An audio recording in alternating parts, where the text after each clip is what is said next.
Each week on the Withering Effect Minecraft Podcast, we ask our Discord community to pick between free mobs, biomes, structures, or items for our hosts DuDs and Jimbo to improve during Mending Minecraft. Here's the winners for episodes 146 to 149.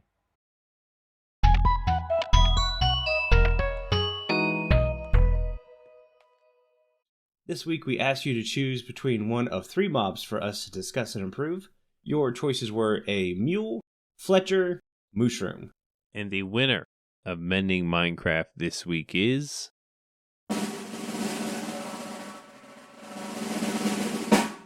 the Mule. Yep. 26 votes. Fletcher with 10, Mushroom with 11. So congratulations, Mule. Mule. Mule.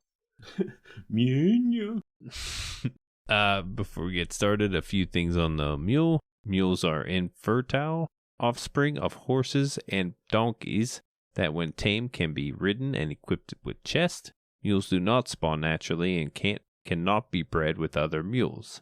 Upon death, mules drop 0 to 5 leather depending on the looting, and 1 to 3 XP when killed by the player or tame wolf.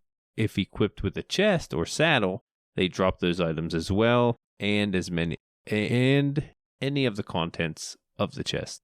15 inventory slots are added to the mule when the chest is added. Mules, like most mobs, can ride in a minecart and boat. Unlike other passive mobs, mules slowly regenerate their health. Adult mules can be tamed with an empty hand. Mount the mule repeatedly. When it no longer bucks the player and shows hearts, it is tamed. Just like a horse. Yeah, it's quite literally the mix between a horse and a donkey, which that's what it is. It's in real life. Yeah, and I just noticed that you can put them in boats, just like I don't think you can with horses. You cannot put horses in boats. Yeah, so it's kind of like a chest boat. Mm-hmm. So they've been here already. We had this before. I think donkeys can go in boats. That's right, yeah, donkeys can.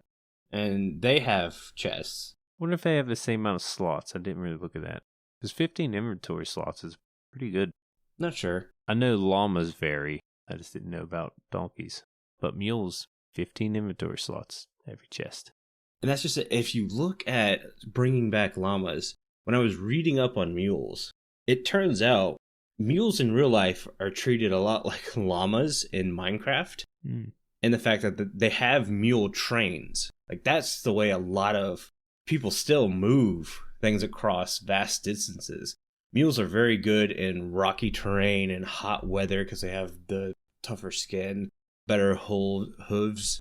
And it's like, okay, so these are like llamas who spawn in rocky areas. And when you pull one with the lead, you have a llama train. So it's really hard to do what I would normally do with a mule, which is give it its real life properties. But it seems that Minecraft has used the llama to do those properties with. Mm-hmm. So some of the things I want to take from the llamas are mule trains instead of llama trains. But instead of having a mule automatically follow a mule, I want to be able to link them with leads. That's the word I was looking for. Yeah, that'd be cool. That alone allows you to link two ends of a lead to something that you're not holding, which is something you can't do in Minecraft right now. So I think that would be a huge thing. Yeah. I say this, but like you could do animals to fence posts, but you guys get what I'm saying. I get what you mean. Yeah. Another thing is like anytime you look up for a picture of a mule, they all have like colorful saddles like the llamas. So I think the armor slot for a mule should be carpet. Okay. Yeah, because as of right now, you can't put armor on them. That's one thing I left out. So yeah, that putting on some kind of something to differentiate the mules, because all mules are similar. Mm-hmm. Yeah, to tell them apart would be a lot easier. And the other thing is, a mule can do a sideways kick. So I thought that'd be a cool defense mechanism. If something were to hit the mule, like you have llamas that spit, maybe the mule kicks. Does like a roundhouse. Yeah. But yeah, that'd be... I mean, that's kind of all I had for mules. It kind of felt like the llama stole a lot of the tricks the mule can do. but I feel a lot of it could carry over. And I know Mojang's not big on having multiple things do the same thing. Kind of feels like a mule could maybe be a exception. The only thing I'm worried about is the 15 slot inventory, because getting a llama that has 15 slots is kind of hard. Yeah. I don't know. Yeah, I didn't know there were mules in the game for a while. Yeah, I thought they were just donkeys and horses. I think it was a few years after I was playing. I was like, I didn't even know those existed. Pretty cool. I mean, I just mentioned, they don't spawn naturally, so you have to breed them. I've never done that. Never bred a mule. Have you? Nope. I don't think I've bred a horse. No, I've bred a horse. I'm telling you, I mean, ever since Elytra came, I don't see the point. Yeah, unless they add something new to the horse. Elytra's where it's at. Or another way of travel. I think that's another topic, though, for another day. But let us know in the comments if you guys ever bred a mule or had a mule.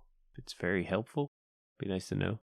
Yeah, I should have done that this season since we're so close to each other. Having roads and horse travel would have made sense. Yeah, we should probably build a road. But then again, we fly.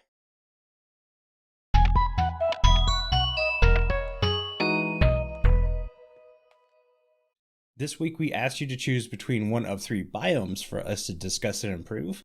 Your choices were Soul Sand Valley, Lush Caves, or Snowy Beach. And the winner of Mending Minecraft this week is...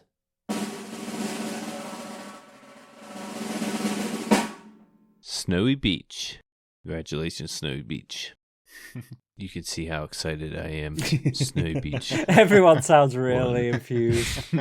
So Snowy Beach had 31 votes, Lush Caves with 6, and Soul Sand Valley with 14. Now I think Snowy Beach has been here longer than the other 2 biomes, if I'm not mistaken. But notes on the Snowy Beach are very limited. It's a beach with snow. Pretty much. The Snowy Beach is a sandy area along a body of water, such as ocean or river, but the sand is covered in a layer of snow. Besides sand, you can also find clay, gravel, and sandstone in this biome. Pretty much any regular old beach with snow on it, like you said. The only vegetation found at the Snowy Beach biome consists of seagrass in the water and sugarcane along the shore. Turtles cannot spawn here, but rabbits can in bedrock only. Which I thought that was weird. You'd think that'd be a Java thing too. But you will still find the usual overworld mobs that spawn at night in the Snowy Beach biome, such as creepers, endermen, skeletons, spiders, witches, and zombies. But yeah, that's it. Nothing special. Just snow on a beach. Which is why it needs mending. Yes, it could use some mend. I was actually excited to do some mending for the Snowy Beach. I had a couple cool ideas. One is frozen waves. So like imagine these big ice waves that would show up near shore. We already have ice that, I don't want to say spawn, but creates itself along beach lines in the frozen area. So what if we could have frozen waves? Like that's a real thing. Waves do freeze mid-curl. I didn't know that. Yeah. That's a really cool idea. For structures, I thought it would be a cool spot to add a lighthouse. And it doesn't need to be a full-on redstone lighthouse. It could just be kind of a tower-looking structure. But you could technically do a redstone lighthouse as a redstone tutorial still. And you could have a lighthouse keeper. Could have a lighthouse keeper. That could trade you things. Yeah. And finally, when you're adding a mob to frozen beaches, it's pretty obvious what you have to add. Seals. Yeah. They are adorable. Mm-hmm. I threw that in the way just to mess with Omni, because Omni's all about walruses, and walruses would make sense in the frozen beach. Mm-hmm. But seals or walruses, either one. Walruses will give you tusks, as could be a cool drop, but seals are adorable. Duds, he says he hates you. Can we get a moderator? That's the best part. He's in chat right now when you're doing it. Yeah, he's listening live. Yeah, I'm surprised we don't have polar bears on the snowy beaches. Well, because they're probably spawning in the biome next to the snowy beach. That's true. I like the frozen waves thing. I think maybe I know we have snow, but we don't really have snowstorms. Mm-hmm. in Minecraft, but kind of along with the waves kind of thing is like it's just kind of like a big, frozen waves, and then the snowstorm coming in on the beach as well. Mm-hmm. Ties in with the lighthouse really well. Yeah. I think all that kind of comes together. I would like to see more things like that in Minecraft. The weather is sort of a bit meh. Yeah. Having sort of more, I know it's going to take performance and stuff like that, and lag and stuff, but like seeing more weird weathers. You say the weather's meh. The weather is so meh on Ripple Effect, we've just turned it off. Yeah, we're just like, I'm dealing with that. I'd like to see more ice on frozen beaches. Yeah, that's because you're just going to come and take it all. Nuh-uh. It's like, I'm near your base, I'm having all this ice. I'm like, oh, okay. That was snow. Oh, snow. I took snow. Do apologize. Get it right, Carl. Get it right. You're stealing something different. I do apologize. Remember in my single player world, the first 1 or 2 years, I kept a book where I wrote down things I learned along the way. Mm-hmm. And in the beginning, it was many things. And one thing was this biome. And I remember it was called Cold Beach. Mm-hmm. So in 1.13, I think, I wrote it down. So somewhere along the way, they changed it to Snowy Beach. Yeah, I bet it's the same. It was Caves and Cliffs, I think. Okay. What was it? Yeah, Caves and Cliffs renamed a lot of biomes. Yeah, this whole renaming thing is really messing with my Mending Minecraft spreadsheet. Yeah, I think that's where Stony Beaches came in as a biome. I'm like here searching for stuff, and I'm like, does it exist? Like, what is happening? Mm-hmm. Yeah, some of these Mending Minecraft things I got to research, like to get my note down. Note. Uh-oh, people know I take more than one note. Oh, no. But, yeah, like Snowy Beach, I was like, man, you have to look under certain things to find what's in the Snowy Beach and stuff, to get it out there. But, yeah, the biomes are kind of difficult to just read up on and get the gist of everything, get all the notes for. Yeah, it's crazy. I think it could be cool with some sort of unique plant, like maybe like a dead bush, which you find in the desert, but a bit more lush maybe, somewhere between grass and a dead bush, and you can only find it in the Snowy Beach. Yeah. Then you have a reason to like that biome a bit more. Mm-hmm. What about like a frozen coral? I don't think you'd have coral in the frozen biomes. Yeah, just throwing it out there. I'm just thinking of other ocean stuff that could be frozen. I like Decoy's idea. Like if you mix a fern and a dead bush, give it the shape of the azalea leaf thingy, that could be cool. Definitely. Fragile Rock saying it was actually way back when in 1.13 pre-5. Oh. Wow. So they did a few then as well. I suppose, yeah, if they were doing the ocean biomes at that point, weren't they? So that makes sense. Yeah. There's 4 of us here, and we had a listener look that up. Well, we can't exactly just stop what we're doing and go look that up. Thanks, Fragile Rock. Start Googling Minecraft. Well, I mean, we are on computers, but... You know how mad Carl would be having to edit out all the clicking sounds from keyboards? Fragile Rock, you're a designated researcher. You're our Googler. You're a Googler. Can you Google this for me? Thanks.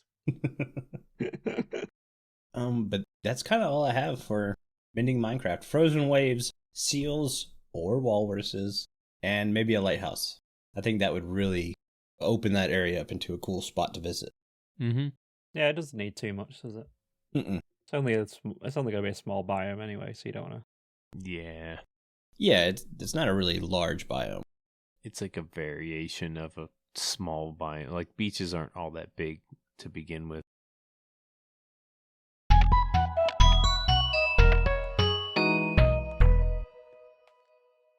This week we asked you to choose between one of 3 structures for us to discuss and improve.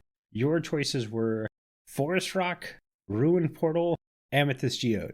And the winner of Mending Minecraft this week is...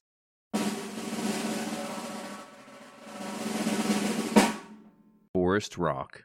Mm-hmm. Because why wouldn't it? Before you say anything, everyone immediately said, well, we need to vote Forest Rock because Duds won't have anything for it. That's the one I wanted to win. I gotcha. You wanted that to win? I wanted that one to win. I was holding quiet. See, I was confused on that even being a structure. Yeah, I know. At first, I was thinking, this is terrain generation, not a structure. But it is a structure within the generation. But still, Yep. even the notes I'm about to give says it's a structure. So first I have here 39 votes for the Forest Rock, which is a lot. Oh, yeah. Rarely do they hit the upper 30s. Ruin Portal got 6 votes and 2 for Amethyst Geode. And those other two, Ruin Portal, Amethyst Geode, are relatively new. So I'm sure that's why. And to mess with Duds. But a few things here on the Forest Rock. Forest Rock is a small structure found throughout old growth taiga biomes that represents a boulder made entirely of mossy cobblestone. Forest rocks vary in size and shape and are usually half buried in the ground. Each face of the structure tends to have a cross shape or a square shape, possibly missing a corner or two. And that's it. That's all there is on the Forest Rock. Not much there. Forest Rock is one of my favorite structures in the game. If you watch Ripple Season 4, you would have kind of figured that out. Whenever I ran across a forest rock in the ground, I left it. I purposely built it into whatever I was working on. I had a netherwort farm, kind of a crop field, that had a forest rock in there, and I left the forest rock there. If a forest rock ended up in a path, I left it there. There's several forest rocks underneath my house. I actually really like this thing. It's one of the few things that I think bring a lot of life to Minecraft while being very stationary. Mm-hmm. Mainly because these old taiga biomes really remind me of North Carolina, where I'm from. Like, that's what the woods look like in North Carolina. Okay. That's really cool. So I based my fixes on this, and I am going to bend and maybe break a little bit of my rules about adding new things, because a lot of people are correct. You really can't physically mend the structure to be any better without adding things. And it's a rock. It's a rock. I will admit a little bit of defeat in the fact that I'm adding a couple of new things. But except for one thing is entirely new to the game, and I'm just kind of putting it in there for vengeance. But everything else is already in the game, so it would just be recoding stuff. First thing is mushrooms. Mushrooms should grow on these rocks every once in a while. Not all the time. I could see like a side mushroom. Yep. Off to the side of it, maybe half a mushroom. Just like we got in the birch forest concept art. That would be perfect. Yep. Maybe a mossy mushroom, so we could get a new mushroom. Yeah. Like I said, adding a little bit of new stuff, but really you could just get away with any mushroom. That'd be fun. Right. My next thing, which I'm actually, this is my vengeful thing. You see a rock laying in the ground. You kick it to turn it over. What do you generally find under the rock, Jimbo? Dirt. More lively. No, insects. Yeah, there you go. Insects. So this is Revenge of the Fireflies. We're not getting fireflies. We should get little animations of insects scurrying into the ground like we would in real life when you turn a rock over that's been there for a while. Mm-hmm. I think that would be very cool. Not physically new things, just a new animation. Maybe it's like every so many boulders or rocks, that you mine out. Yeah, you have a 0.1% chance of getting the same animation. Yeah, or maybe they're just there. They're just below it. Maybe they have some kind of functionality, but that's not for Mending Minecraft. I understand that, but yeah, that's where you would find them. Because normally, before moss came to the game, well, vines, I guess, too, but mossy cobblestone, that's where you got it, either from a dungeon or these forest rock structures. Jungle temples. Yeah, I remember when you couldn't combine vine and cobble. Mm-hmm. Even with vine and cobble, it was rough a little bit to get the mossy cobblestone. But now with the moss is pretty abundant. Yeah. And so is cobblestone. So yeah, the forest rock, you don't have to mine it anymore. You can kind of let it sit there. But that would give you a reason to mine it if there's something underneath. Yeah. Do you remember those old vine farms where you sat in a minecart with shears pointed at a wall, Yes. and you just went back and forth as you combed vines. Mm-hmm. Oh. Yeah. Yeah, vine farms can be rough. Mm-hmm. The final thing is based off the igloo. So the igloo has the secret dungeon down below where you can transform a villager. I really like that. And I think it would be cool, say you're digging out one of these forest rocks and you find a ladder that goes down into like a bunker. Kind of like how you have those doomsday preppers nowadays that are constantly making bunkers out in the middle of nowhere and just there's a rock that hides the doorway. I think that'd be cool. And considering this is already a structure and that igloo structure is already based in the game, Yeah. you could kind of do the same thing. Yeah. Make them just as rare. Oh, yeah. Yeah, maybe make the bunker a little bit different than the villager type. Use it to teach more about Minecraft again. I really don't like the redstone tutorials in the ancient city. I feel like if you've gotten to an ancient city, you kind of know a little bit about the redstone.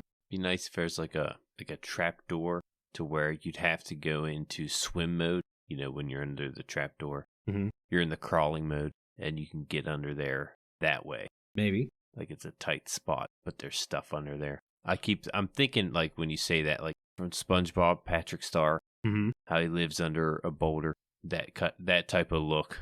I got what you're saying now. You got a little chair and a TV. Yeah, that could work. That'd be funny. Like the only TV in Minecraft, and it's under this rock. Yeah, that could be pretty funny. But that's it. That's all I had for Forest Rock. I saw that on Carl's list, and I've been thinking about that one for a while. I think those are fun mins that could be done in the game without being too much.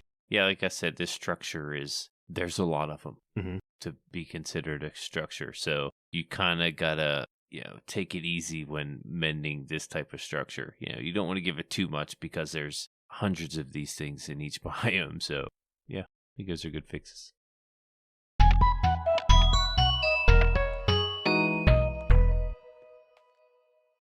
This week and last week, we asked you to choose and discuss 3 items for us to discuss and improve. Your choices were Flint and Steel, Boots, Golden Apple. And the winner of Mending Minecraft this week is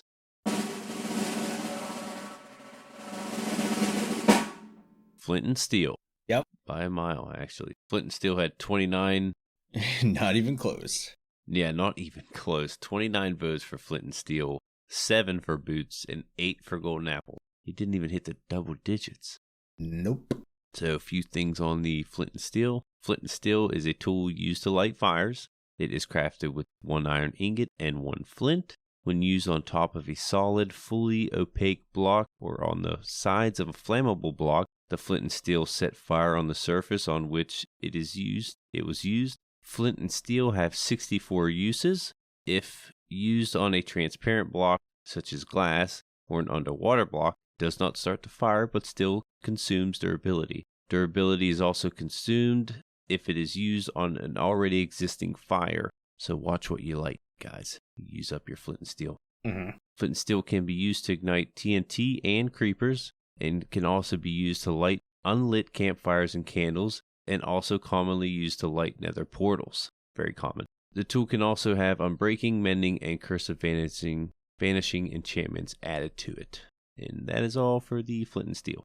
Yeah, so the first thing I want to fix is the texture. I've never liked the flint and steel texture. The fact that it's 2 items floating separately from each other, it feels weird. For those of you who don't know, the flint and steel is a C-shaped piece of steel with a flint rock, and that's the flint and steel. It's not one concisive object. But when you get flint and steel in real life or any kind of fire starter, they are 2 pieces that you rub together to create the spark. But they're usually tied together with like a rope or string. Even a chain would work. So I'd like that texture to be changed up just a little bit. Nothing huge. I might push my mending on this one because I have changed how it works and combine it with stuff. So my thought is, if you have a fire aspect sword, your sword doesn't immediately create fire whenever you hit because that's the worst part about having a fire aspect sword is when you hit a mob with your sword who's too close, They get set on fire, then they hit you and set you on fire, and now you just hurt yourself. It's horrible. Mm-hmm. But if you have a fire aspect sword, and you put your flint and steel in your offhand, and you swing the sword, it should light the sword itself on fire, so now you can choose whether or not to have fire on your sword. Yeah. I thought that could be really cool. Yeah, now you have to carry flint and steel around in your inventory and all that crap, but it's still cool. It'd be neat. Yeah.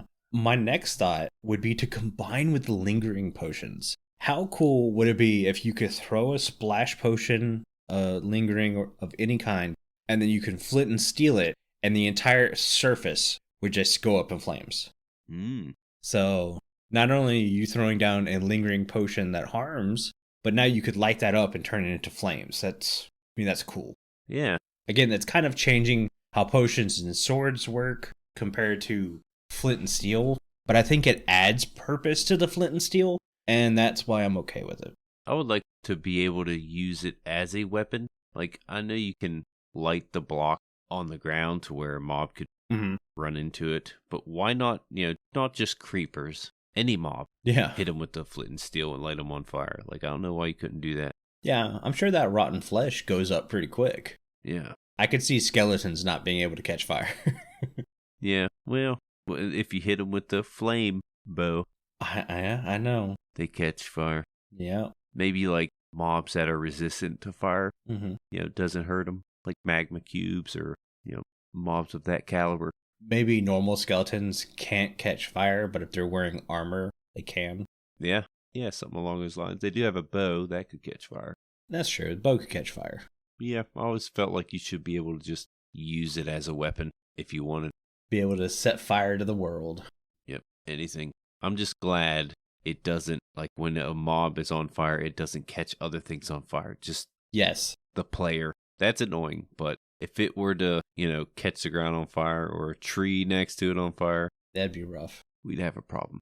We'd be talking about something else. You'd have a lot of problems every time it turned daytime. Yeah. You'd be putting out forest fires every morning. Mm-hmm. Anyways, that's all I've got for Mending Minecraft. I thought those were cool changes. Definitely could change the way combat works, which I'm kind of excited for. But should we move into the main topic? Yeah, I don't see anything on the Discord about flint and steel. I think they're just trolling us to see if we can fix it.